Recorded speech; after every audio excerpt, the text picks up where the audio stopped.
3 taon. 3 mahabang taon ang lumipas mula sa araw na iyon, ang araw kung kailan ang malupit na truck ay kumuha kay Sarah, ang pinakamamahal na asawa ni Ricardo, ilang buwan lamang pagkatapos ng kanilang kasal. Sa kanyang isipan, si Sarah ay mananatiling nagniningning tulad ng isang bulaklak, may ngiting puno ng saya at mga mata na kumikislap sa pag-ibig. Ngunit ngayon, ang lahat ay naging mga alaala ng sakit, mga slow motion na eksena ng isang kaligayahan na naglaho. Si Patricia, ang nagdulot ng aksidente, ay patuloy na malaya mula sa batas.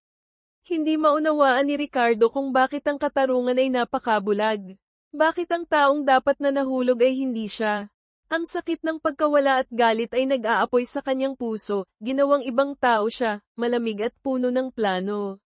At sa muling pagkakataon, ang tadhana ay tila naglaro sa kanya. Si Micaela, ang kapatid na babae ni Patricia, ay nagpakita sa kanyang kumpanya, nag-a-apply para sa isang posisyon bilang empleyado. Tiningnan ni Ricardo ang batang babae, sinubukang hanapin ang pagkakahawig sa kanyang kapatid na nagdulot ng trahedya, ngunit walang silbi. Si Micaela ay may magandang ngiti, puno ng kasiyahan, nakabaligtaran ng Patricia, na kanyang iniisip na isang demonyo na nakasuot ng anyong tao. Sa isang pagkakataon, hindi sinasadyang nabanggit ni Micaela na si Patricia ay nagtatrabaho bilang babysitter. Ang apoy ng galit na matagal nang natutulog ay biglang sumiklab sa puso ni Ricardo. Ito na ang pagkakataon na kanyang hinihintay. Gagawin niyang bayaran ni Patricia ang mga pagkakamali na kanyang ginawa, at mararanasan niya ang sakit ng pagkawala na kanyang dinanas. Sa unang araw ni Micaela sa trabaho, nagkunwari si Ricardo na naghahanap siya ng isang masigasig na babysitter para sa kanyang kapatid na si Nona, na paralitiko dahil sa isang aksidente noong bata. Itinanim niya sa isipan ni Micaela na ito ay isang pagkakataon upang makilala ang kanyang boss at patunayan ang kanyang halaga. Si Micaela, na inosente at puno ng sigla, ay agad na tumawag kay Patricia. Ate Pat, mayroon akong napakagandang pagkakataon para sa iyo. Ang boss ko ay naghahanap ng babysitter para sa kanyang kapatid, mataas ang sahod at maganda ang benepisyo.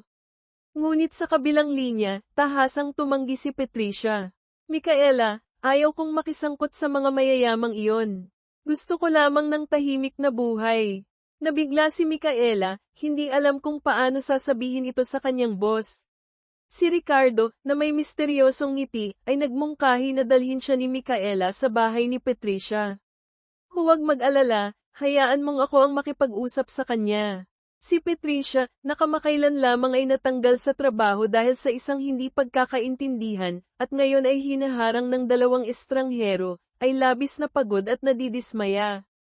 Nang dalhin siya ni Micaela, nagpakita siya ng hindi pagkagusto. Bakit kayo nandito? Sinabi ko na sa inyo na wala akong interes. Si Ricardo ay maginoo, ngunit ang kanyang mga mata ay kasing talam ng kutsilyo. Nagkunwari siyang nag-aalala nang makita ang sugat sa kamay ni Patricia. Nasaktan ka ba? Hayaan mong tingnan ko. Malamig na itinulak ni Patricia ang kanyang kamay. Hindi kailangan. Umalis ka para makuha ko ang band-aid. Lumiko siya, sinusubukang itago ang kanyang pagkabahala. Sa tingin ko, dapat kang umuwi. Ang pagpunta mo dito nang hindi ka inimbitahan ay hindi na angkop. Hindi nagpatinag si Ricardo. Kinuha niya ang litrato ni Nona, isang magandang batang may malungkot na mga mata. Pakiusap, tulungan mo ako. Kailangan ng kapatid ko ang isang masigasig na tagapag-alaga tulad mo. Sa hindi sinasadyang pagkakataon, nahawakan ni Ricardo ang kamay ni Patricia. Napasigaw siya. Agad na inalis ang kanyang kamay at humarap sa kanyang kapatid. Micaela, anong ginagawa mo? Sinamantala ni Ricardo ang pagkakataon upang batikyusan ang maliit na kusina ni Patricia. Sa ganitong kondisyon, paano mo maalaga ng kapatid ko? Kung tatanggapin mo ang trabaho, papalitan ko kayo ng isang bagong bahay, mas maluwang at comfortable. Tumingin si Patricia sa kanyang kapatid, puno ng kawalang magawa. Alam niyang palaging nangangarap si Micaela ng mas magandang buhay. Ngunit ang presyo ay tila masyadong mataas. Sa hapunan, maingat na tinanong ni Ricardo ang 2 kapatid, hindi tumitigil sa paghimok kay Patricia na magbigay ng sagot. Napakabuti niya, napakaalaga, na nagdulot ng hindi pagkakaunawa kay Patricia. Matapos umalis si Ricardo, si Patricia ay nakaupo sa tabi ng hapagkainan, nag-iisip. Micaela, parang may kakaiba sa lalaking ito. Dapat kang lumayo sa kanya. Kinabukasan, si Micaela ay pinagtangkaan ng isang inggit-erong katrabaho na nagdulot sa kanya ng pinsala. Si Ricardo ay dumating na parang isang tagapagligtas, nag-alok na ihatid siya pauwi. Si Micaela, nais ipakita ang kanyang lakas sa katrabaho, ay agad na pumayag. Ngunit pagdating nila sa bahay, hinarang sila ng isang grupo ng mga tulisan. Sa kabutihang palad, dahil kay Ricardo, nagawa nilang mapaalis ang mga ito. Si Ricardo ay nagtamo ng bahagyang pinsala. Si Patricia ay nag-aalala habang nilalagyan ng bendahe ang sugat ni Ricardo. Tumingin siya sa kanya, ang mga mata ay puno ng damdamin. Hindi na kayo makakapagpatuloy dito. Lumipat na kayo sa isang mas ligtas na lugar. Hayaan mong tulungan kita sa lahat ng bagay. Sa daan pa uwi, si Ricardo ay ngumiti ng masama. Ang lahat ay nangyayari ayon sa kanyang plano. Unti-unti ay nahuhulog sa bitag si Patricia. Sa mga susunod na araw, patuloy na bumibisita si Ricardo upang hikayatin si Patricia. Ngunit sa halip na makumbinsi, lalo siyang naging mapaghinala. Ilang oras bago iyon, sinundan siya ng kanyang dating kasintahan, na nagdulot ng hindi pagkakaintindihan sa asawa nito at nagresulta sa kanyang pagkakawala ng trabaho. Alam ito ni Ricardo, ngunit hindi siya tumulong. Gayunpaman, si Patricia ay patuloy na tumatanggi sa alok ni Ricardo. Ayaw niyang mangutang sa kanya ng kahit ano. Sinabi ni Ricardo na marahil ay pagod na siya at maaari nilang pag-usapan ito sa ibang araw, at nag-alok na ihatid siya pauwi. Nang tumayo si Patricia upang umalis, bigla siyang nakaramdam ng sakit sa ulo at muntik nang mawala ng malay. Agad siyang nahawakan ni Ricardo at mahinahong nagmungkahi na huwag siyang magpuyat, hayaan siyang ihatid siya pauwi. Pagdating sa bahay ni Patricia, maingat na inalagaan siya ni Ricardo, nagluto ng tsaa, at naglagay ng basang tuwalya sa kanyang noo. Pati na rin, sinamantala niya ang pagkakataon upang hawakan ang kanyang kamay at haplasan ang kanyang buhok. Si Patricia ay naguguluhan, sinisikap na itulak siya palayo. Anong ginagawa mo? Huwag kang ganyan. Sa tamang pagkakataon, dumating si Micaela at nasaksihan ang eksenang iyon. Napatigil siya, ang mga mata ay puno ng pagkabigo. Nais niyang umalis, ngunit tinawag siya ng kanyang kapatid. Micaela, nagkakamali ka. Hindi ito katulad ng iniisip mo. Nang makita ni Ricardo na bumalik na si Micaela, siya ay nakaramdam ng kapanatagan at umalis, hindi nakalimutang ipaalala kay Patricia. Huwag kalimutan ang nangyari kanina. Tumingin si Patricia sa mukha ng kanyang kapatid, alam niyang nagkamali ito. Nang umalis si Ricardo, dumating ang may-ari ng bahay upang humingi ng upa. Si Patricia ay umiyak dahil sa kanyang kawalang kakayahan, nawalan ng trabaho at nagdulot ng problema sa kanyang kapatid. Pasensya na, Micaela. Talagang wala akong silbi. Habang sila ay nababalot sa kawalang pag-asa, naisip ni Micaela si Ricardo. Baka pwede tayong humingi ng tulong sa kanya, ate. Sa wakas, inayos ni Ricardo ang paglipat nina Patricia at Micaela sa isang apartment sa kanyang mataas na gusali. Si Micaela ay masayang nag-iikot sa paligid, hindi may tatago ang kanyang kasiyahan. Ate Pat, ang ganda dito. Hindi pa ako nakatira sa ganitong marangyang apartment. Nais sanang bayaran ni Patricia ang upa, ngunit sinabi ni Ricardo na ibibigay niya ang apartment na ito sa kanya, sa isang kondisyon na nakasaad sa kontrata. Sa kasalukuyan, ang apartment na ito ay nagkakahalaga ng 50 na milyong piso. Kung makakatulong ka sa kapatid ko na makalakad, ibibigay ko ang bahay na ito sa iyo. Agad na nagmadali si Micaela na hikayatin ang kanyang kapatid na pumayag. Ate Pat, anong hinihintay mo? Ito na ang magandang pagkakataon para matulungan si Nona. Si Patricia ay nagdududa kay Ricardo. Ano ba talaga ang gusto mo? Nagpakita si Ricardo ng pagdadalamhati. Lahat ito ay para sa kapatid ko. Gusto ko lamang na magkaroon siya ng mas magandang buhay. Pagkatapos ay umalis siya, iniwan si Patricia sa kanyang mga pagdududa at pag-aalala. Kinabukasan, sa opisina, nagpakita si Ricardo ng interes sa kalagayan ng dalawang kapatid. Alam niya na si Patricia ay walang trabaho at ginagamit ito upang lapitan siya. Dumating si Ricardo sa apartment ni na Patricia, may dalang bulaklak at regalo. Si Patricia ay labis na nagulat at nais sanang paalisan siya dahil sa kanyang itsura. Bakit ka nandito? Ayaw ko nang istorbohin ka. Pumasok si Ricardo at tinanong siya kung ano ang kailangan niya. Siguradong hindi ka lang dito para magbigay ng bulaklak, di ba? Tanong ni Patricia, puno ng pangungutya.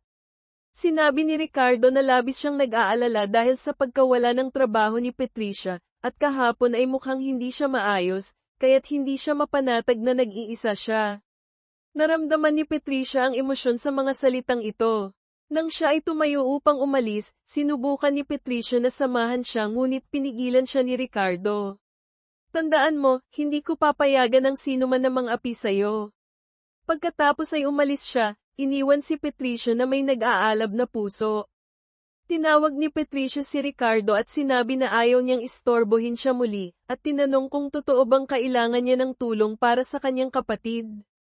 Ayaw kong samantalahin ka. Kung talagang kailangan mo ng tagapag-alaga para sa iyong kapatid, pupunta ako upang makilala siya. Nang marinig ito ni Ricardo, siya ay labis na natuwa at agad siyang niyakap. Pumayag ka na? Alam ko, mabait kang tao. Lahat ng mga pangyayari ay nagaganap ayon sa plano ni Ricardo. Sinamantala niya ang pagkakataon at hinayla si Patricia palayo. Sa daan pa uwi, tumawag siya sa kanyang pamilya upang ipaalam na may isang mahalagang bisita na darating.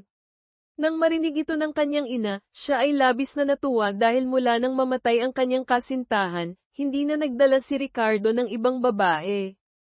Alam ni Ricardo na nahihiya si Patricia sa ingay, kaya't umupa siya ng buong sinihan upang manood ng pelikula kasama siya. Niyayakap niya ang dalaga at ngumiti, isang ngiti ng isang lobo na natagpuan ng kanyang biktima. Nalaman na si Patricia ay sinundan ng kanyang dating kasintahan, at nang malaman ito ng asawa ng lalaki, siya ay pinagsalitaan at pinagsakluban ng suntok. Nakita ni Ricardo ang lahat, ngunit nanatili lamang siyang nakatayo sa tabi, hindi tumulong. Nais niyang samantalahin si Patricia, kaya't nagpunta siya upang aliwin siya sa kanyang pinakamahihirap na sandali. Pagkatapos, dinala niya siya upang bumili ng bagong damit. Habang si Patricia ay nag-aalinlangan dahil sa presyo ng damit, bigla siyang hinawakan ni Ricardo, pinilipit ang kanyang katawan at pinunit ang etiketa. Pagkatapos ay nagpunta na siya upang bayaran ito. Nagulat si Patricia at tumingin kay Ricardo, na may ngiting puno ng misteryo. Malapit nang magsimula ang kanyang plano. Sa gabi, kailangan niyang makuha ang kanyang pahintulot na maging tagapag-alaga para sa kanyang kapatid. Nang ihatid niya si Patricia pauwi, ang lahat ay matagal nang naghihintay. Akala nila ay may girlfriend si Ricardo na darating, ngunit hindi nila inasahan na tagapag-alaga lamang para sa kanyang kapatid. Ang lahat ay labis na nadismaya. Ngunit nang makita ang masigasig na pag-aalaga ni Ricardo kay Patricia sa hapagkainan, alam ng kanyang ina na may nangyayari sa kanilang dalawa. Kaya't nagpasya siyang tumulong. Patricia, kailan mo balak simulan ang trabaho? Sinabi ni Ricardo na hindi pa pumapayag si Patricia sa kanya, kaya't dinala niya ito upang makilala ng pamilya. Sa pagkakataong iyon, sinabi ni Nona na agad niyang nagustuhan si Patricia. Kung si Patricia ay darating dito upang magtrabaho, napakasaya nito. Nakita ni Patricia ang mga mata ng lahat na umaasa sa kanya, kaya't wala siyang magawa kundi sumang-ayon. Ngunit sa kaibuturan ng kanyang puso, si Patricia ay patuloy na nakakaramdam ng isang hindi maipaliwanag na pagkabahala. Hindi niya alam na siya ay pumasok sa isang bitag na naitayo mula sa galit at mga plano. Makakawala ba siya sa bitag na ito, o magiging isang manika sa kamay ni Ricardo, ang lalaking may pusong puno ng puot? Sa ilalim ng panghihikayat ni Ricardo at ng kanyang pamilya, sa wakas ay pumayag si Patricia na pumirma sa kontrata bilang tagapag-alaga para kay Nona. Wala siyang kaalam-alam na ito ay isang nakasisilaw na kontrata, isang one-way ticket papuntang impyerno. Nang siya ay pumirma, tila nagbago si Ricardo, ang kanyang mga mata ay malamig at puno ng mga plano. Kahit ang kanyang pamilya ay nakaramdam ng kakaibang pagbabago, isang malamig na hangin ang biglang bumalat sa mainit na atmosfera. Sa daan pa uwi, pinigilan ni Ricardo si Patricia sa pader, ang kanyang mga mata ay nag-aalab. Sobrang pagod ako ngayon, bulong niya, ang boses ay mababa at magaspang. Ngunit sa pag-iisip na araw-araw ay makikita kita, hindi na ako pagod. Si Patricia ay nanginginig, agad na umiiwas sa nag-aalab na mga mata ni Ricardo. Umuwi ka na, sabi niya, sinisikap na panatilihin ang distansya. Masayang sumang-ayon si Ricardo, ngunit bago siya umalis, nag-alok siya na bukas ay personal siyang pupunta upang sunduin siya. Huwag mag-alala, hindi kita pababayaan na mag-isa. Ngunit pagdating sa kanyang silid, nagulat si Patricia nang matuklasan ng isang kakaibang kondisyon sa kontrata. Isang malabong kondisyon na puno ng mga pahiwatig na nagdulot sa kanya ng labis na pagkabahala. Ilang araw ang lumipas, habang masayang nakikipag-usap si Patricia kay Jiro, ang kapatid ni Ricardo, nahuli sila ni Ricardo. Nagalit si Ricardo at biglang hinayla si Patricia. Anong ginagawa mo? Sigaw niya, ang mga mata ay tila gustong lamunin siya. Nakikipag-usap lang ako kay Jiro, takot na paliwanag ni Patricia. Hinawakan ni Ricardo ang kanyang kamay, ang boses ay puno ng pagmamay-ari. Akin siya, huwag mong hawakan. Hinayla niya si Patricia palayo mula sa bahay, walang pakialam sa kanyang mahina at walang laban na pagtutol. Dapat mong tandaan, nandito ka upang maging tagapag-alaga para sa aking kapatid, hindi upang makipaglandian sa mga lalaki, banta ni Ricardo. Ang mga mata ay nag-aalab. Hindi na nakayanan ni Patricia ang lahat, ginamit niya ang lahat ng lakas niya upang sapantahin si Ricardo sa mukha. Nagtaka siya, ngunit biglang sumabog ang galit ni Ricardo. Hinawakan ni Ricardo si Patricia at pinilit siyang halikan ng marahas. Ang lasa ng dugo ay kumalat sa kanyang bibig, si Patricia ay nag-aagaw sa kawalang pag-asa. Si Ricardo, na dati ay nakatira sa kanyang sariling apartment, biglang lumipat sa bahay. Ang buong pamilya ay labis na natuwa, lalo na si Nona, ang kanyang kapatid. Bumalik ka ba para sa amin o para sa iba? Tanong ng batang masayahin. Ngumiti si Ricardo nang may pahiwatig na naging dahilan upang tumingin ang lahat kay Patricia na puno ng kuryosidad. Nagsalita ang kanyang ina, anuman ang dahilan, dapat tayong magpasalamat sa taong iyon. Nang si Jiro ay naghahanda ng magsalita, pinigilan siya ni Ricardo. Kailan ka magkakaroon ng girlfriend? Sinadya niyang ilihis ang usapan na nagdulot sa lahat ng mga asar kay Jiro. Ang magiging girlfriend ng doktor, tiyak na hindi pasyente kundi nurse. Tumingin si Ricardo kay Patricia, at siya ay agad na umiwas sa kanyang mga mata. Bigla niyang inihayag, bukas ay lilipat ako pabalik sa aking apartment. Ang masayang atmosfera ay biglang nag-freeze. Noong gabing iyon, si Jiro ay nagpunta kay Ricardo habang siya ay nag-iisa at umiinom ng alak. Hindi mo na kailangang lumipat pa, sabi ni Jiro, ang boses ay puno ng pag-aalala. Alam niyang maaaring mahalin ni Ricardo si Patricia. Galit na itinaboy ni Ricardo ang kanyang sinabi. Sino ang nagsabi sa iyo na mahal ko siya? Binalaan niya si Jiro na huwag lumapit kay Patricia. Hindi siya ang taong maaari mong hawakan. Sa huli ng gabi, dahil hindi makontak ni Patricia si Micaela, nagpasya siyang pumunta sa apartment ng kanyang kapatid. Sa pagkakataong iyon, nakatagpo siya kay Jiro. Nang makita niyang labis na nag-aalala si Patricia, inihatid siya ni Jiro sa kanyang sasakyan upang hanapin si Micaela. Nalaman nilang sina Nona at Micaela ay nasa isang bar. Dahil sa sobrang ingay sa silid, hindi nila narinig ang telepono. Pagdating ni Patricia sa condominium, hindi pa rin niya natagpuan ang kanyang kapatid, kaya't siya ay nag-alala at umiyak. Si Jiro ay maingat na nagbigay ng aliw, ngunit sa tamang pagkakataon, dumating si Ricardo. Agad siyang tumakbo at itinulak si Jiro, pagkatapos ay nagalit kay Patricia. Napakagaling, nakikipaglandian ka sa aking kapatid mula sa aking bahay, at ngayon ay lumabas ka pa. Maaari bang huwag mong isipin na ganoon sila? Jiro ang tumayo upang ipagtanggol si Patricia. Nauna ako, ginigipit ni Ricardo. Kung nahuli ko kayo ng kaunti pang oras, baka nagawa na ninyo ang isang bagay na hindi kaaya-aya. Hinayla niya si Patricia palayo, hindi alintana ang kanyang pagtutol. Sa daan pa uwi, mabilis na nagmaneho si Ricardo. Si Patricia ay labis na natatakot, tumalon siya mula sa sasakyan. Sinundan siya ni Ricardo, hinayla siya pabalik at niyakap ng mahigpit. Ikaw ay akin, sigaw niya, ang kanyang hininga ay mainit na sumasapaw sa kanyang mukha. Pagkatapos, tumawag si Ricardo kay Rocco, ang kanyang matalik na kaibigan. Nasa iyo si Nona, di ba? Nang marinig ang boses ng kanyang kapatid na babae, si Patricia ay humagulgol at sinisi si Nona kung bakit hindi siya nagbalita, kaya't siya ay nag-alala at naghanap sa kanya buong gabi. Kung may mangyari sa iyo, ano ang gagawin ko? Sa puntong ito, naaalala ni Ricardo ang eksena ng pagkamatay ng kanyang asawa na si Sarah. Ang pakiramdam ng pagkawala ng pinakamamahal na tao ay nagdulot ng pagkasira sa kanyang mundo. Tumingin siya kay Patricia, at unti-unting hamupa ang kanyang mga mata.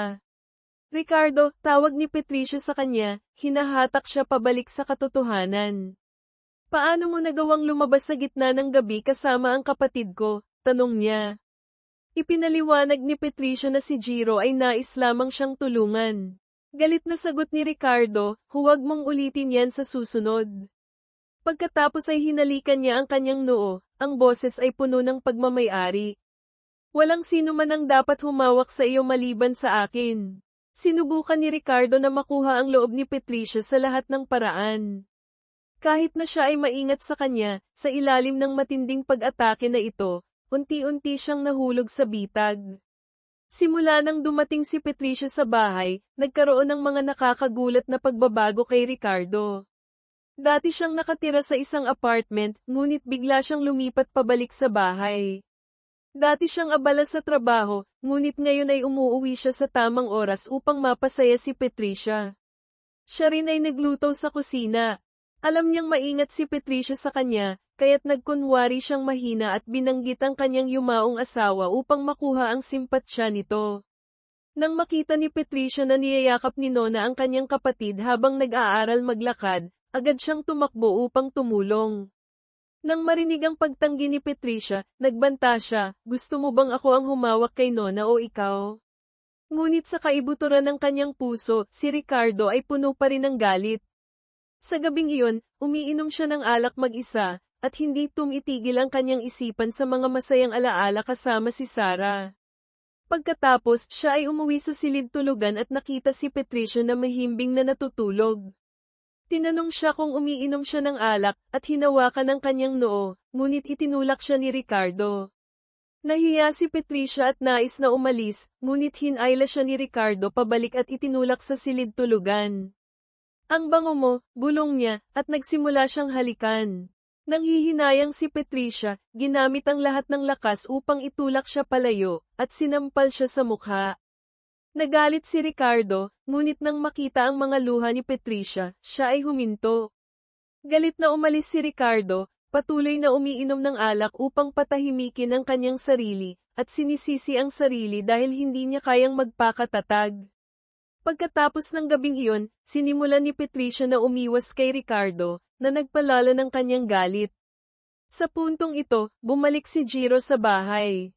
Nang makita ang magandang tagapag-alaga sa bahay, nagkaroon siya ng masamang intensyon.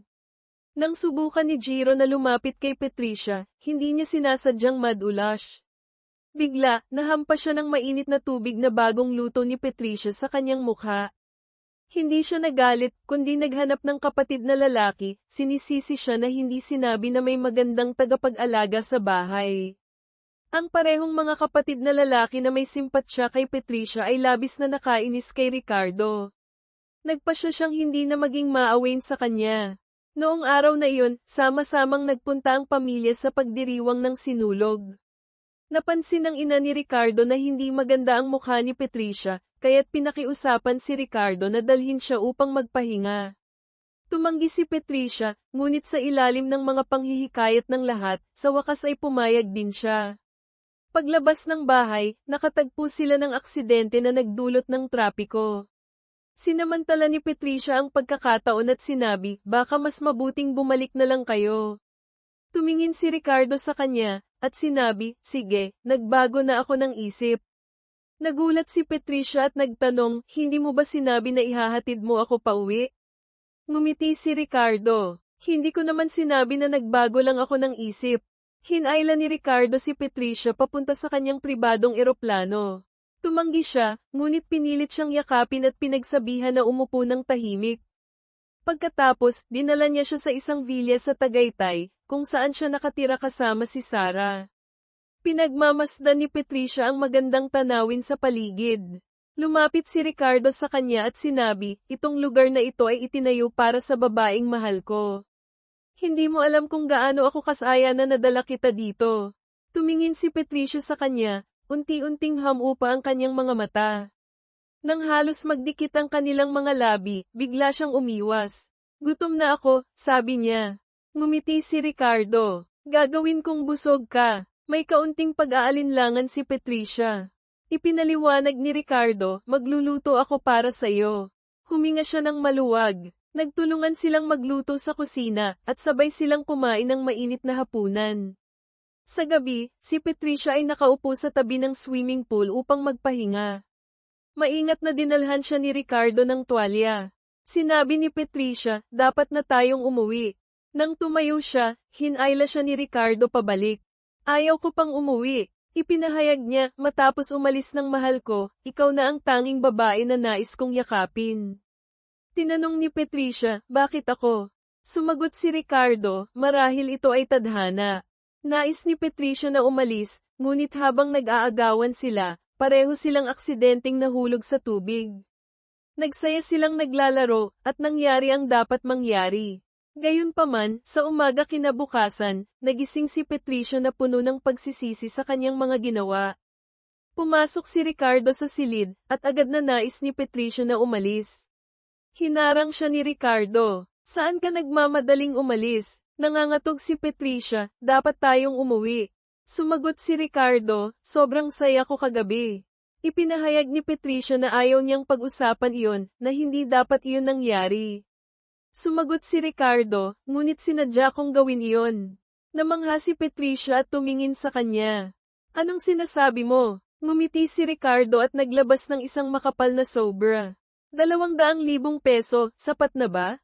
Sa galit, sinampal ni Patricia si Ricardo sa mukha. Ikaw ay isang walang hiya. Sinabi ni Ricardo na hindi siya makakabawi sa kanya. Tinanong ni Patricia kung ano ang ginawa niya upang tratuhin siya ng ganoon. Hindi sumagot si Ricardo, kundi pinakiusapan siyang magbihis at sumama sa kanya pauwi. Noong araw na iyon, inimbitahan ni Ricardo si Lyra, ang kanyang yumaong kapatid na babae, na kumain sa bahay. Nang magkita ang dalawang magkapatid, masaya silang nagyakapan. Nagpasalamat si Patricia sa ina ni Ricardo, ngunit sinabi ng kanyang ina, si Ricardo ang dapat pasalamatan. Biglang nakaramdam si Patricia ng pangamba. Tumingin siya kay Ricardo na maingat na inaalagaan si Lyra sa hapagkainan, paminsan-minsan ay sumusulyap kay Patricia na tila nag-aakit. Sa buong gabi, pinahirapan si Patricia sa isip. Nang hindi na niya kayang tiisin, nakipagtalo siya kay Ricardo. Huwag kang lumapit sa kapatid ko, babala niya. Ngumiti si Ricardo nang may pang-aasar. Wala kang karapatang mag-utos sa akin. Ikaw ay isang empleyado ko, dapat kang sumunod sa akin. Patuloy na sinaktan ni Patricia si Ricardo. Ikaw ay isang walang hiya. Ano ang ginawa ko sa iyo para tratuhin mo ako ng ganito? Ngunit hindi rin komportable si Ricardo. Sa puntong ito, dumating si Jiro upang hanapin si Patricia. Nalaman na pagkatapos niyang hilahin si Patricia, nag-away sila sa daan pauwi. Naiwan si Patricia sa gitna ng daan. Sa kabutihang palad, nakatagpo siya ng isang mabait na driver na naghatid sa kanya pauwi, ngunit dahil sa pagod at nabasa ng ulan, tumakas siya sa bahay ng kanyang matalik na kaibigan. Sa wakas, dumating si Jiro upang sunduin siya, ngunit pagkatapos ay nawalan siya ng malay. Nang tanungin ni Jiro kung bakit siya umuwi kasama si Ricardo at ganito ang nangyari, si Patricia ay nasaktan at hindi makasagot. Ang pag-aalala ni Jiro para kay Patricia ay lalong nagpagalit kay Ricardo. Pagkatapos, nag-away silang dalawa tungkol dito, na lalong nagpalala ng galit ni Ricardo kay Patricia. Gayunpaman, sa isang pag-uusap sa bahay, upang bigyan ng pribadong espasyo ang dalawa, iminungkahi ng ina ni Ricardo na magbakasyon ang buong pamilya, kasama sina Jiro, Lyra, at Patricia. Ito ay nagbigay ng pagkakataon kay Ricardo na patagilid na saktan si Patricia. Habang naglalaro siya kasama si Lyra, sinadyang nagdulot si Ricardo ng takot kay Patricia. Gayunpaman, hindi alam ni Lyra na ang perpektong lalaking ito ay ginagamit siya upang saktan ang kanyang kapatid. Pagkatapos, nagpasimula ang dalawa ng isang laban sa paglalaro ng bola. Hamon ni Ricardo na ibato ang bola kay Patricia, at agad siyang nag-rebound. Ang laro ay biglang naging isang larangan ng digmaan. Pagdating sa bahay, tinanong ni Ricardo si Patricia ng maraming bagay, kahit na tinanong pa ang tungkol sa mga kapatid niyang lalaki. Si Patricia ay nalulumbay at sinisisi ang sarili. Isang araw, biglang natuklasan ni Patricia na siya ay buntis. Nais niyang pag-usapan ito kay Micaela, ngunit nanalangin siya sa kanyang kapatid na huwag ipaalam kay Ricardo. Ngunit sa oras na iyon, pumasok si Ricardo at nakita ang eksena na nagyakapan silang dalawa. Ang kanyang mga mata ay nagdilim, parang isang bagyo ang paparating. Ngayon ay nauunawaan na ni Patricia ang tunay na pagkatao ni Ricardo. Matapos malaman na siya ay buntis sa kanyang anak, mas pinili niyang hayaang magkamali si Ricardo tungkol sa relasyon nila ni Jiro, at hindi niya isisiwalat ang tungkol sa pagbubuntis. Nais lamang niyang mabilis na matapos ang lahat ng ito at umalis kay Ricardo. Ngunit sa kasamaang palad, nakatagpo siya ng Lyra, ang batang babae na kamukha ng kanyang yumaong asawa. Ngayon, walang pakundangan na dinala ni Ricardo si Lyra pauwi, na nagdulot ng pagkabigla sa buong pamilya. Sa hapunan, nagsimulang ipakita ni Ricardo ang espesyal na pag-aalaga kay Lyra. Hindi na nakatiis si Nona, at galit na itinapon ang kutsara sa mesa. Pinagsabihan siya ng ina ni Ricardo na huwag maging bastos, at agad na humiling si Nona sa mga katulong na tawagin si Patricia upang kumain. Ngunit pinigilan siya ng kanyang ina, na nagsabing ayaw niyang istorbohin si Patricia sa kanyang pahinga. Nang makita ang kanyang kapatid na pinagtanggol si Patricia, umungal si Ricardo at nag-utos sa mga katulong na tawagin siya agad. Sa sandaling iyon, lumitaw si Patricia sa pintuan ng silid kainan. Tinanong niya si Ricardo kung may kailangan siyang iparating. Mabilis na inimbitahan ni Nona si Patricia na umupo sa tabi niya, na nagdulot ng napaka-awkward na atmosfera sa silid. Sinubukan ng ina ni Ricardo na kalmeyan ang sitwasyon, sinimulan niyang ipakilala si Patricia kay Lyra, sinabing siya ay bahagi ng kanilang pamilya. Narinig ito ni Ricardo at hindi natuwa, sumagot siya, huwag masyadong pahalagahan siya. Si Patricia ay isa lamang sa mga katulong na inupahan ko. Nagalit ang ina ni Ricardo, huwag kang masyadong bastos. Nang makita ni Ricardo ang tensyon, agad siyang nagsalita upang pigilin ang alitan sa pagitan ng kanyang ina at kapatid. Ang buong hapunan ay naganap sa ilalim ng hindi komportableng at awkward na sitwasyon. Si Lyra, na may mabait na anyo, ay nakapansin din ng kakaibang sitwasyon sa pagitan ni Ricardo at Patricia. Nang umuwi na sila, sinadyang nagdagdag si Lyra ng langis sa apoy, na nagsabing, mukhang gusto ng kapatid mo si Patricia. Dapat mong bantayan ang iyong asal sa kanya. Pagkarinig ni Ricardo, ang kanyang mukha ay nagdilim. Nais niyang ihatid si Lyra pauwi, ngunit sa kaibuturan, siya ay sabik na naghihintay ng isang magandang palabas. Sa sandaling pumasok si Patricia sa silid tulugan, natuklasan niyang naroon na si Ricardo. Pinasok niya siya at itinulak siya sa kama, pagkatapos ay sinimulang pagtawanan. Sino sa tingin mo ang sarili mo? Akala mo ba mahal kita? Nakiusap si Patricia kay Ricardo na hayaang umalis siya. Tumingin si Ricardo kay Patricia na may komplikadong tingin, hindi makapagsalita. Binalaan niya siya na huwag makipag-ugnayan sa ibang mga lalaki. Binigyang diin niya na wala siyang selos, kundi nagagalit lamang siya. Pagkatapos, umalis siya ng galit, iniwan si Patricia na nag-iisa sa luha. Gayunpaman, kinabukasan, nagbayad si Ricardo para sa kanyang mga brutal na kilos. Sa umaga, naamoy niya ang amoy ng pagkain at agad na nakaramdam ng pagkasuka, at nagsimula siyang samuka ng walang humpay. Natakot ang buong pamilya sa kanya. Ang kakaiba, bigla siyang nahilig sa maasim na pagkain. Ang mga katulong ay nagulat at ikinwento ito sa lahat. Sinabi ni Nona na hindi kumakain ng maasim ang kanyang kapatid. Ang mga katulong ay nagbunyag na siya ay madalas na sumusuka sa mga nakaraang araw. Sa kanilang bayan, tanging mga babae lamang ang nagbubuntis ang may ganitong mga sintomas. Agad na tumanggi ang ina ni Ricardo, na nagsasabing hindi siya babae, kaya huwag magbiro. Ang mga katulong ay nahihiyang nagsabi na kung ang mga lalaki ay nakakaranas ng ganitong sitwasyon, maaaring sila ay nagbubuntis para sa kanilang asawa. Nang marinig ito ni Patricia, siya ay nainip. Si Nona, natatakot na magkamali ang kanyang kapatid, ay nagmadaling ipaliwanag na hindi gagalaw ang kanyang kapatid sa ibang babae, ngunit hindi niya alam na sa tiyan ni Patricia ay nagdadala siya ng anak ni Ricardo. Pagkatapos, nang makita si Ricardo na nahihirapan sa pagduduwal, sa simula ay nagpakita siya ng pagkainis, ngunit kalaunan ay humingi siya ng tulong sa kanya na patagilid. Ito ang kauna-unahang pagkakataon na nagkaroon sila ng mapayapang sandali sa tabi ng isa't isa. Ngunit hindi nagbago si Ricardo at muling nagsimula ng pakikipag-date kay Lyra.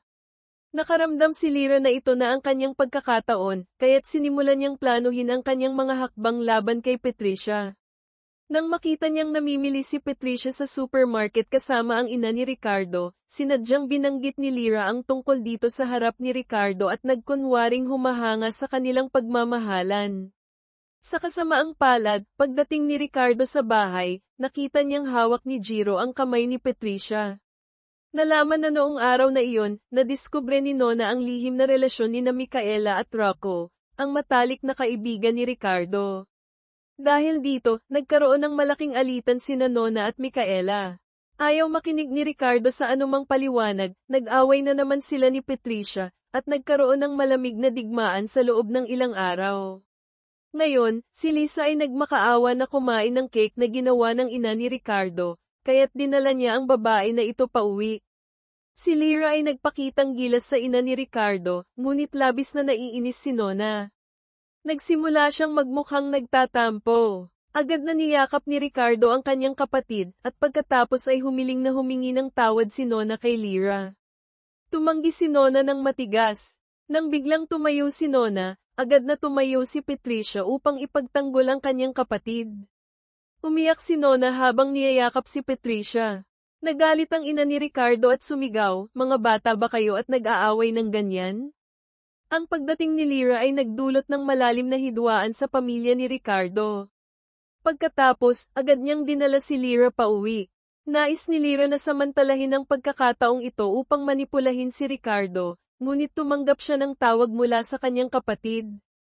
Ang kasintahan ni Nona na nasa ibang bansa ay malapit nang umuwi, at nais nilang magbigay ng sorpresa sa pamilya sa araw ng kanilang kasal.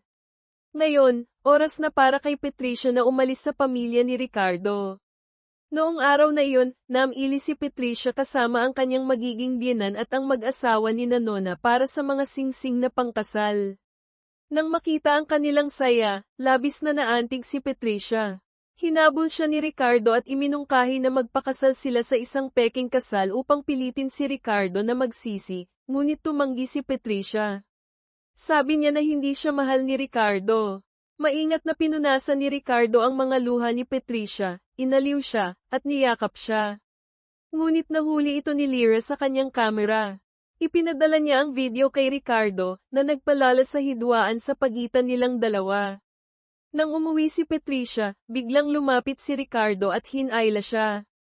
Sinubukan niyang kumawala, ngunit mahigpit siyang niyakap ni Ricardo mula sa likuran. Sa tabi niya, "Napakamahinhin mo, pero sa tabi ko, napakahirap mo namang makisama," bulong niya, puno ng hinanakit. Pagkatapos, pinilit niyang halikan si Patricia. Gumamit siya ng lahat ng lakas upang itulak siya palayo at tumakbo. Pareho silang nalulumbay sa labis na sakit. Ngayon, dinala ni Ricardo si Lyra sa labas para kumain, ngunit nakita niya ang isang pamilyar na mukha, ang kanyang surgeon sa plastic surgery. Natakot siya at naghanap ng dahilan upang pumasok sa banyo. Gayunpaman, ang taong nakipagtagpo sa kanya ay kaibigan ni Patricia. Lumapit siya upang bumati. Akala ni Ricardo ay kasama niya si Patricia, ngunit nang malaman niyang kasama niya si Lyra, lumabas ang pagkadismaya sa kanyang mukha. Pagkatapos, ipinakilala niya ang kanyang kaibigan bilang sikat na surgeon sa plastic surgery. Narinig ni Lisa ang lahat at labis na nag-alala. Sa kabutihang palad, umalis ang dalawa sa restaurant. Dito lamang naglakas loob si Lisa na lumabas. Ngunit sa malapit, nakatagpo pa siya ng dalawang dating kaibigan. Nagtago siya sa sulok at hindi makalabas. Narinig niya ang mga ito na nag-uusap tungkol sa kanyang nakaraang tagumpay. Upang hindi mabunyag ang kanyang lihim, lumapit siya upang takutin ang kanyang kaibigan. Nagkaroon ng alitan at habang tumatakbo ang kanyang kaibigan, nagkaroon ito ng aksidente at namatay. Sa pagkakataong ito, nagpakita siya ng ngiti ng tagumpay na parang naalis ang isang tinik sa kanyang mata. Nagtungo si Patricia kasama si Kim at ang kanyang kapatid na babae upang pumili ng wedding dress. Nang subukan ng kanyang kapatid, biglang lumitaw ang dating kasintahan ni Patricia. Agad siyang niyakap ni Ricardo at sinabihan ng lalaki na huwag nang sumunod kay Patricia. Ngunit hindi ito nagpakita ng interes at sinimulang sisihin si Patricia kung bakit hindi siya sumasagot sa kanyang mga tawag at mensahe.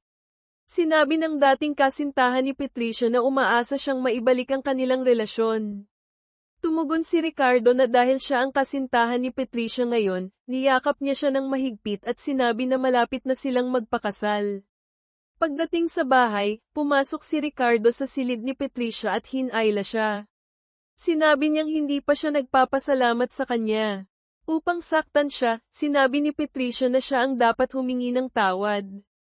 Dumating ang kanyang dating kasintahan upang makipag-ayos, ngunit itinaboy siya ni Ricardo. Pagkatapos, itinutulak siya ni Patricia palayo. Sa galit, ginamit ni Ricardo ang kanyang mga labi kay Patricia. Ang halik na ito ay tila hindi katulad ng dati, nagbago ang tingin ni Ricardo sa kanya. Pagkatapos, sinabi niya na handa siyang tanggapin ang anumang paghingi ng tawad mula sa kanya, at nag-atubiling umalis. Sa puntong ito, biglang nagising si Patricia. Agad niyang nilak ang pinto, at hindi sinasadyang humawak sa kanyang mga labi. Si Ricardo naman ay nahuhulog sa alaala ng kanilang nakaraan, nagpakita ng ngiti. Ngunit nang maalala ang mga eksena kung siya ay kasama ng iba, nawala ang kanyang ngiti. Sa kanilang pag-uusap, hindi sinasadyang nabanggit si Lyra. Narinig ng sekretarya ang paghanga sa kagandahan ni Lisa, at agad na sinabi ng kaibigan ni Patricia na hindi niya alam kung ilang beses na itong sumailalim sa operasyon. Ang sekretarya na palaging humahanga kay Ricardo ay nagpa siya na ilantad ang tunay na pagkatao ni Lyra. Pumunta siya sa klinik ng plastic surgery at lihim na kinuha ang medical record ni Lyra. Pagkatapos, sinimulan niyang takutin si Lyra na umalis kay Ricardo, ngunit sa gitna ng kanilang alitan, hindi sinasadyang nahulog siya. Nang dumating si Patricia upang hanapin si Nona, nakita niyang natatakot si Lyra at agad na tumawag ng tulong. Mabilis na nag-imbestiga ang mga pulis at sinabi nilang malapit na nilang matukoy kung ito ay aksidente o pagpapakamatay. Nangako si Ricardo na makikipagtulungan siya sa kanila, na nagdulot ng labis na pag-aalala kay Lyra na nasa tabi. Pagkatapos, dinala nila si Patricia. Nakita ni Patricia si Lyra at nakaramdam ng kaunting hindi pagkakaunawaan.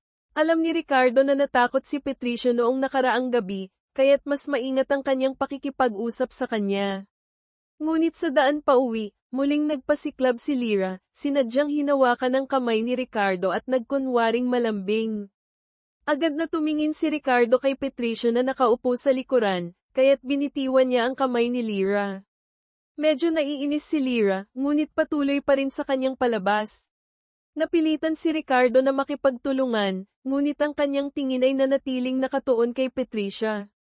Sa wakas, dumating sila sa bahay ni Lisa, ngunit hindi siya makaalis at sinabing pagod na pagod siya. Wala nang ibang magagawa si Lyra kundi halikan si Ricardo bilang pamamaalam, na nagdulot ng hindi komportableng sitwasyon para kay Patricia at Ricardo. Pagkatapos, hiniling pa niyang halikan siya. Wala nang ibang magagawa si Ricardo kundi sumunod. Naghintay si Ricardo na umalis si Lyra bago biglang huminto ng sasakyan at sinabi, "Umupo ka sa harap." Hindi pinansin ni Patricia ang sinabi niya. Nang makita ni Ricardo na bababa siya, agad siyang umakyat sa harap, ngunit binuksan ni Ricardo ang likurang bintana at humiga. Tinanong ni Patricia kung ano ang gusto niyang gawin, at sumagot siya na gusto niyang magpahinga. Tumingin si Patricia sa kanya na may kawalang magawa. Gusto niyang umalis, ngunit hindi siya mapakali, kaya't naupo na lang siya sa tabi. Si Ricardo ay lihim na tumingin kay Patricia, at pagkatapos ay nagpa siya na matulog. Sa gayon, nagkaroon ng tahimik na gabi ang dalawa sa loob ng sasakyan. Kinabukasan, nang magising si Ricardo at makita si Patricia na mahimbing na natutulog, hindi niya napigil ang dahan-daang humipo sa kanyang buhok. Nang magising si Patricia, agad na nagkunwari si Ricardo na natutulog. Tinawag siya ni Patricia na bumangon, at sinabi niyang dapat na silang umuwi. Ngunit sa pagkakataong ito, nakita ni Ricardo na may mga tao na nananalangin, kaya't hinayla niya si Patricia papunta roon. Sa hindi inaasahan, siya ay nananalangin para sa kanyang sekretarya. Nagulat si Patricia kay Ricardo, hindi niya akalain na mayroon siyang ganitong panig. Ngunit sinabi ni Ricardo na ang mga mabubuting tao ay kanyang tutulungan, ngunit ang mga hindi mabuti ay hindi niya patatawarin. Tumawag ang kapatid na babae ni Ricardo, at nang marinig niyang may nangyaring masama kay Patricia, agad siyang nagpanik at umuwi. Sinimulan niyang hanapin si Patricia sa lahat ng dako, at nang makita siya, agad siyang dinala sa ospital. Medyo nag-aalala si Patricia, iniisip na baka alam na ni Ricardo ang tungkol sa kanyang pagbubuntis, kaya tinanong niya ito kung bakit siya dinala sa ospital. Sa puntong iyon, dumating ang kanyang kapatid na babae, at nagtataka si Patricia kung ano ang nangyayari. Nang makita ni Ricardo ang ekspresyon ni Patricia, nalaman niyang naloko siya ng kanyang kapatid, kaya't medyo nahihiya siyang tumingin kay Patricia at sinabi, "Huwag nang ulitin yan, hindi ito nakakatuwa." Naupo si Ricardo mag-isa sa malaking sala, ang malambot na dilaw na ilaw ay hindi sapat upang mawala ang dilim na bumabalot sa kanyang kaluluwa.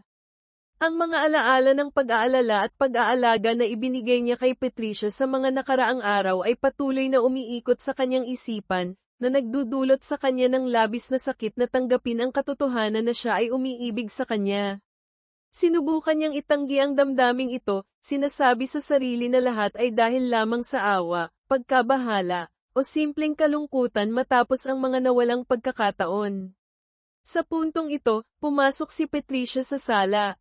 Ang kanyang mga mata ay mahinahon ngunit may taglay na malalim na kalungkutan. Agad na nagpakita si Ricardo ng pagkainis, sinusubukang itago ang kanyang pagkalito at pagkabahala.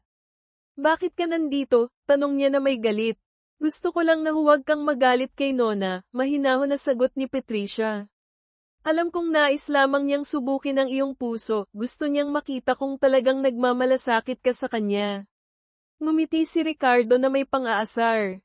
"Ibig bang sabihin, ang panlilinlang ng kapatid ko sa akin ay dahil sa'yo?" Agad na umiling si Patricia, ang kanyang boses ay puno ng sinseridad. "Wala akong kaalaman tungkol dito. Nandito ako para sana ay hindi ka na magalit sa kanya. Nag-aalala lamang siya para sa iyo." Tumayo si Ricardo nang bigla, ang kanyang mga mata ay malamig na nakatingin kay Patricia. "Huwag mong isipin na bumalik ako ng mabilis dahil sa iyo. Isa ka lamang katulong, huwag kang magka-ilusyon." Pagkatapos ay malamig siyang umalis, iniiwan si Patricia na nag-iisa sa sala, nalulumbay at nagdadalamhati. Samantala, si Lyra ay labis na nagalit at nag-aalala. Hindi niya akalain na ang kanyang mga aksyon ay nagdulot ng pagdududa kay Nona. Sa hindi inaasahan, nakita ni Nona ang mga dokumento ng plastic surgery sa drawer ng sekretarya na si Kim, at nagduda siya na ang biglaang pag-alis ng sekretarya ay may kaugnayan dito. Nagpa siya si Nona na makipagpunyagi kasama ang kanyang matalik na kaibigan upang kumpirmahin kung ang babae sa mga dokumento ay si Lyra. Ngunit hindi maaaring ibulgar ng doktor ng plastic surgery ang impormasyon ng kanilang mga kliyente. Napilitan si Nona na makipagtulungan sa pulisya, ipinaliwanag ang kanyang mga pagdududa at umaasang makakapag-imbestiga sila sa katotohanan. Nagsimulang magbigay ng pressure si Lyra kay Ricardo, humihiling na magpakasal sila agad. Gusto niyang makuha ang opisyal na katayuan at siguraduhin na ang kanyang mga lihim ay hindi mabubunyag. Banta pa niya na aalis siya kay Ricardo at babalik sa Amerika kung patuloy siyang magdadalawang isip. Noong gabing iyon, nag-iisip si Ricardo at hindi makatulog. Nakaramdam siya ng pagkabagot at pagkapagod. Hindi niya alam kung ano ang dapat gawin o kung sino ang dapat pagkatiwalaan. Habang nag-iinit ng kape, aksidenteng dumaan si Patricia. Nakita niyang nasunog si Ricardo. Bagamat nais niyang umalis ng tahimik, nagpasya siyang bumalik. Okay ka lang ba? Tanong niya na puno ng pag-aalala. Hindi sumagot si Ricardo, tahimik na pinapanood si Patricia na naglalagay ng yelo sa kanyang paso. Hindi maalis ng kanyang mga mata ang pagtingin kay Patricia, at napagtanto niyang kahit gaano pa man siya magtago, patuloy pa rin ang kanyang pag-aalala para sa kanya. Siguradong okay na ito, sabi ni Patricia. Umungol si Ricardo na puno ng kayabangan, ngunit sa kanyang puso, siya ay nakaramdam ng init. Bagamat hindi nila tinatanggap ang kanilang damdamin sa isa't isa, hindi nila maiiwasang mag-alaga sa isa't isa. Nang maghanda na si Patricia na umalis, sabay silang tumawag sa isa't isa, ngunit hindi nila maipahayag ang kanilang sasabihin. Sa wakas, sinabi ni Patricia, bukas na ang kasal ng kapatid mo.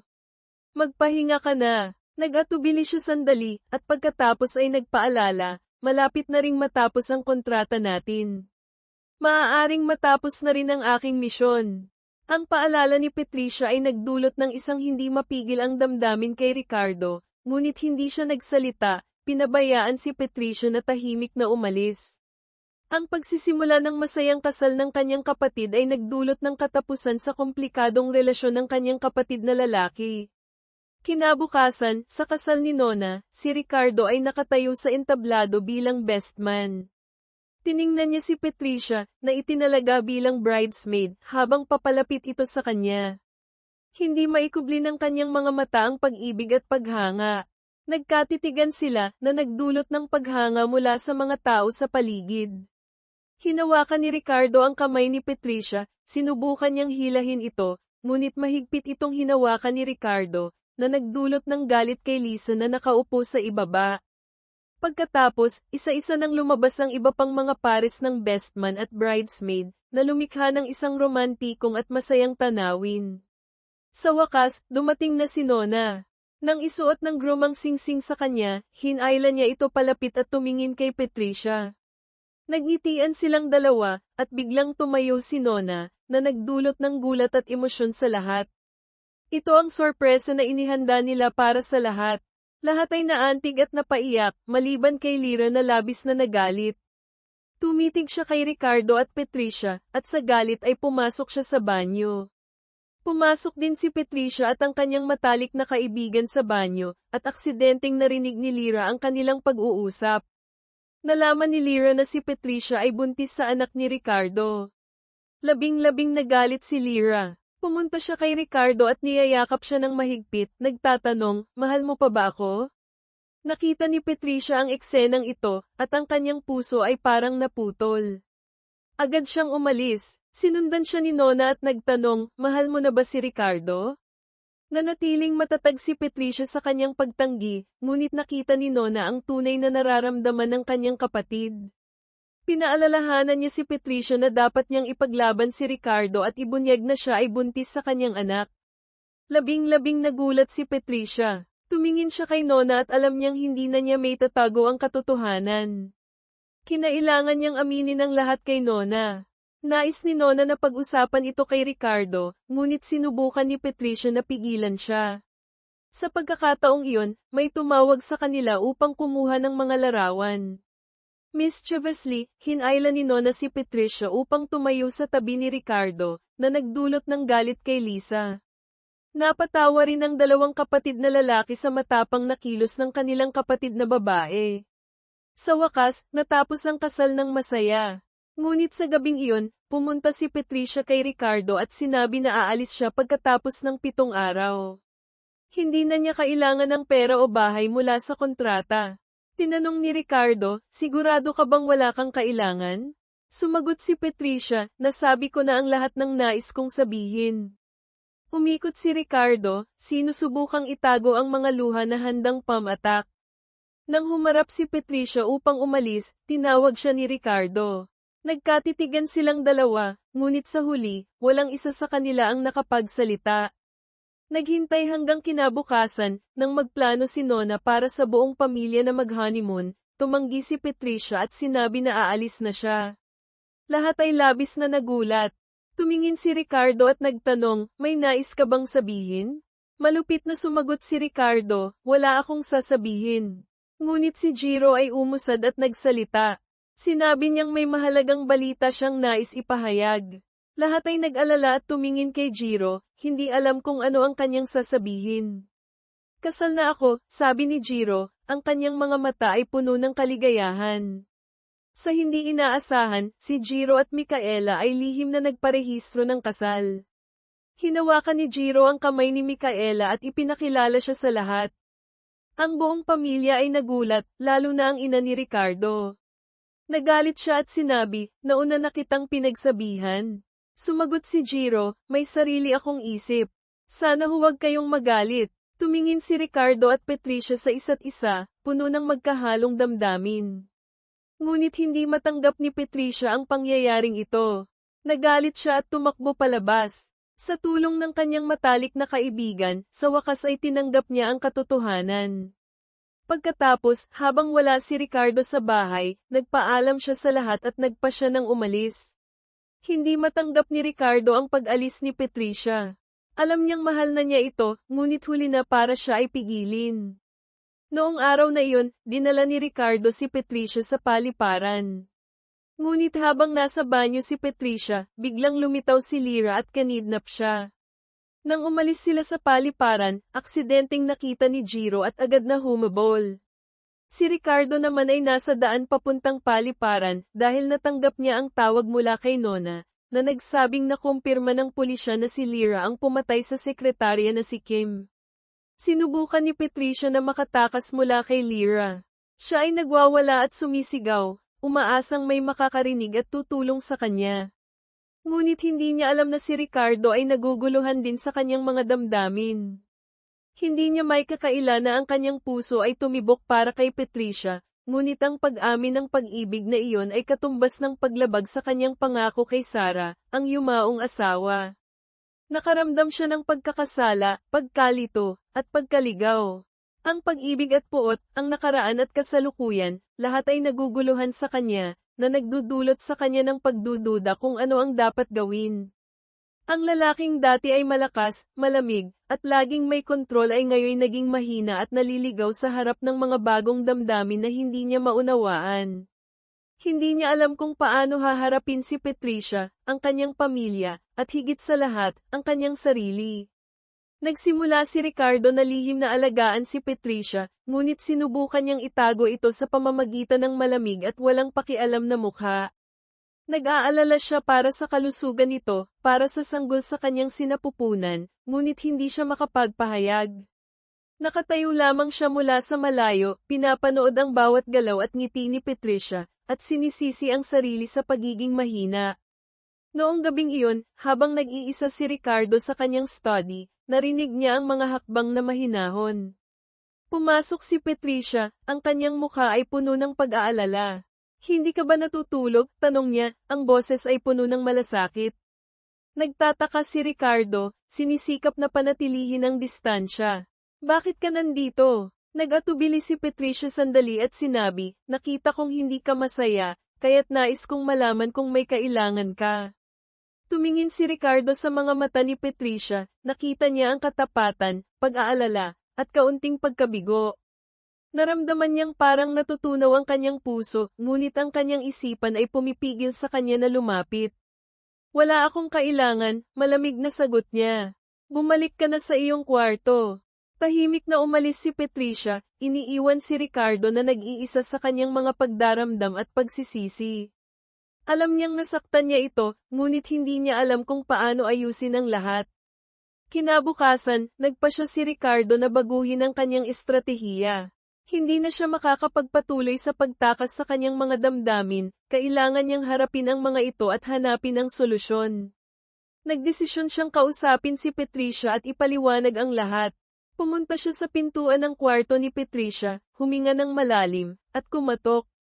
Ngunit sa halip na si Patricia, si Nona at Micaela ang nagbukas ng pinto. Pareho silang tumingin sa kanya na may mapanukso at puno ng kahulugan. Kamusta? Sabi ni Nona na may pang-asar. Bakit ka nandito para kay Patricia? Naguguluhan si Ricardo. Gusto ko lang sanang makipag-usap sa kanya ng kaunti.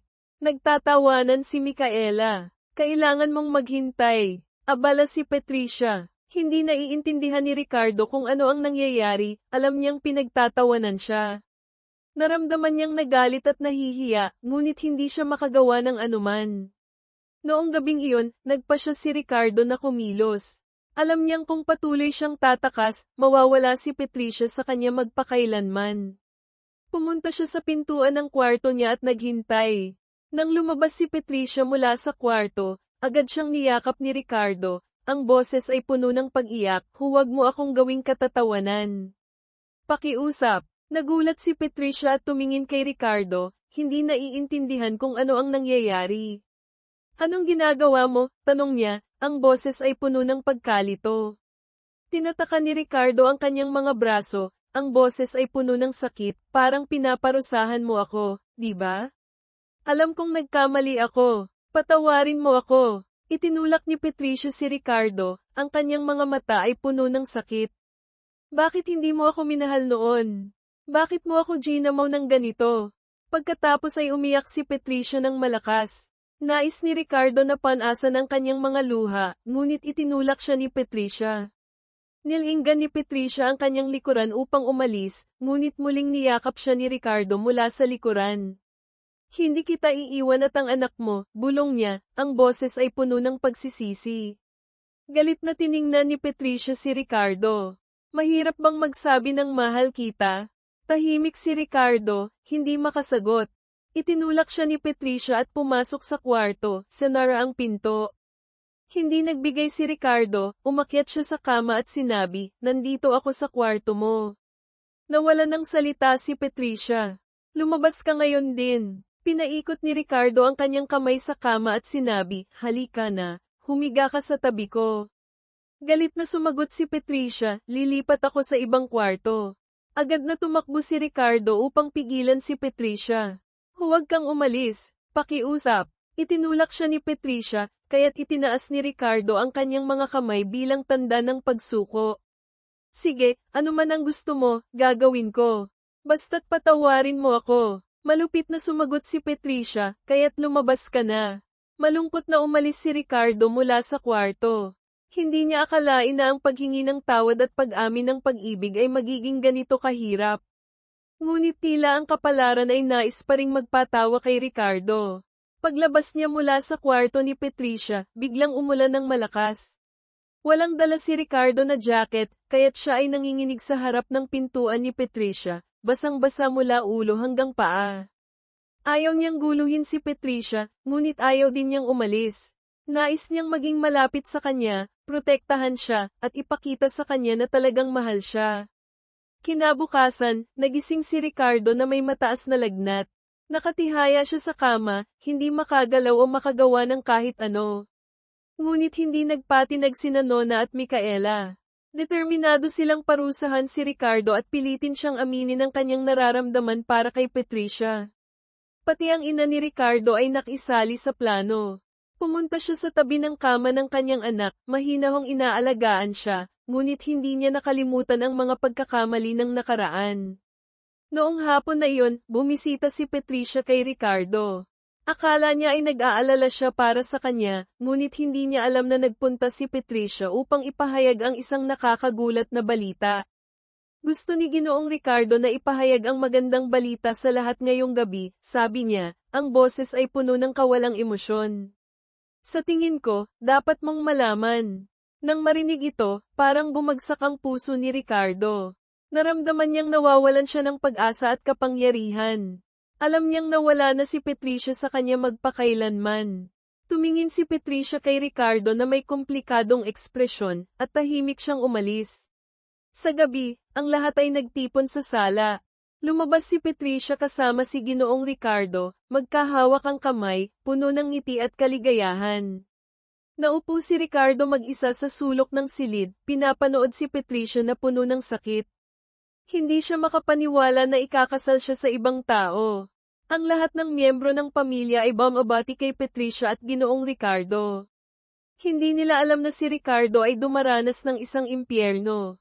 Tiningnan ni Nona at Micaela si Ricardo na may mapanukso at masayang tingin, nais nilang makita kung ano ang kanyang gagawin. Nang handa na si Patricia at Ginoong Ricardo na putulin ang cake, hindi na nakatiis si Ricardo. Tumakbo siya upang hadlangan sila, ang boses ay puno ng sakit, huwag. Pakiusap, huwag gawin yan. Tahimik na tumingin ang lahat sa silid kay Ricardo. Alam nilang dumating na ang mahalagang sandali. Tumingin si Ricardo kay Patricia, ang mga mata ay puno ng pagsisisi at pag-ibig.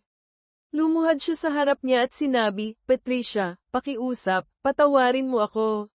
Dati, ako'y bulag sa galit, hindi ko nakita na mahal na kita mula pa noon. Mahal kita higit sa anumang bagay sa mundong ito. Pakiusap, bigyan mo ako ng pagkakataon na patunayan ang aking pag-ibig. Nang marinig ito, naluha si Patricia. Ang kanyang mga luha ay damaloy sa kanyang magandang mukha. Hawak ni Ricardo ang kamay ni Patricia at sinabi, mahal kita, Patricia. Mahal na mahal kita. Sumabog ang silid sa mga palakpakan at sigawan. Nagyakapan sina Nona at Micaela, matagumpay silang nakatulong kay Ricardo na aminin ang kanyang nararamdaman. Lumuhad si Patricia at niyakap si Ricardo, ang boses ay puno ng damdamin, mahal din kita, Ricardo. Mahal na mahal din kita. Nagpalitan sila ng isang mainit at puno ng pag-ibig na halik. Sa wakas, matapos ang lahat ng paghihirap at pagsubok, natagpuan nila ang tunay na kaligayahan. Pagkatapos ng gabing iyon, ang buhay ni Ricardo at Patricia ay ganap na nagbago. Nagpakasal sila at sabay na nagtayo ng isang masayang pamilya. Si Ricardo ay naging isang mahusay na asawa at ama. Mahal na mahal niya si Patricia at laging inuuna ang pamilya. Si Patricia naman ay tumugon sa pag-ibig ni Ricardo ng buong puso. Patawad niya sa mga pagkakamali ng nakaraan at sabay nilang itinayo ang isang maliwanag na hinaharap. Ang kwento ni Ricardo at Patricia ay isang patunay na ang pag-ibig ay maaaring magpagaling ng anumang sugat, ang pagpapatawad ay maaaring mag-ayos ng anumang pagkakamali, at ang kaligayahan ay maaaring matagpuan, kahit sa pinakamahirap na sitwasyon. Kailangan lamang nating magkaroon ng sapat na tapang upang harapin ang katotohanan at tanggapin ang pag-ibig, sa gayon, makakaya nating lampasan ang lahat ng pagsubok at matutunan ang tunay na kaligayahan.